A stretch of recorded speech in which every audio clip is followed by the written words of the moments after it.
বৰপেটাৰ শিলা বজাৰত বিধ্বংসী অগ্নিকাণ্ডত ভস্মীভূত 15খন দোকান।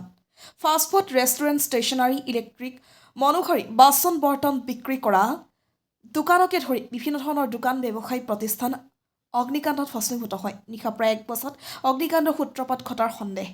অগ্নিকাণ্ডৰ ফলত কেইবা লক্ষ টকাৰ সা সামগ্ৰী ভস্মীভূত।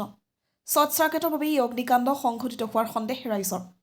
অগ্নিকাণ্ড সংঘটিত হোৱাৰ প্ৰায় 2 ঘণ্টা পিছত তাৰাবাৰী আৰক্ষী দল SDRF বাহিনী উপস্থিত হৈ অগ্নি নিৰ্বাপন কৰে। চেঙাইৰ পৰা লাচিত বায়ানৰ report, North East Frontier news.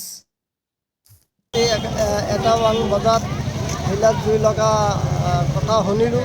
শুনাৰ পিছত আহি চাওঁ যে পূৰা জুই লাগি আছে। ইফালে আপোনাৰ বহৰী হাউলিৰ পৰা জুই নুমা আহিছিল, ফায়াৰ ব্ৰিগেড আহিছিল।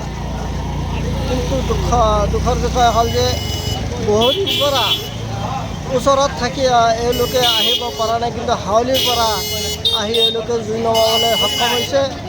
আৰু আমাৰ এই যে কেইটা দোকান পুৰিছে তাৰে বিশেষকৈ চবকেইটা মানুহ দুখীয়া।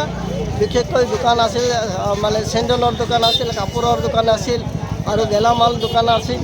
মুঠ 11খন দোকান ভস্মীভূত হৈছে। কমপক্ষেও 1 কোটিৰ বেছি ক্ষয় ক্ষতি হৈছে। এই মানুহবিলাক পূৰা দুখীয়া। গতিকে আমি আশা কৰিছোঁ চৰকাৰৰ ফালৰ পৰা যদি এই মানুহকেইটা সহায় কৰে তেনেহ'লে আমি ৰাইজ নথৈ আনন্দিত হ'ম। আপোনাৰ নামটো? মোৰ নাম ইদ্ৰিছ আলী আজাদ, বৰবাৰাদি গাঁও, এই বজাৰখনৰ নাম কি? হিলা বাজাৰ। হিলা বাজাৰ।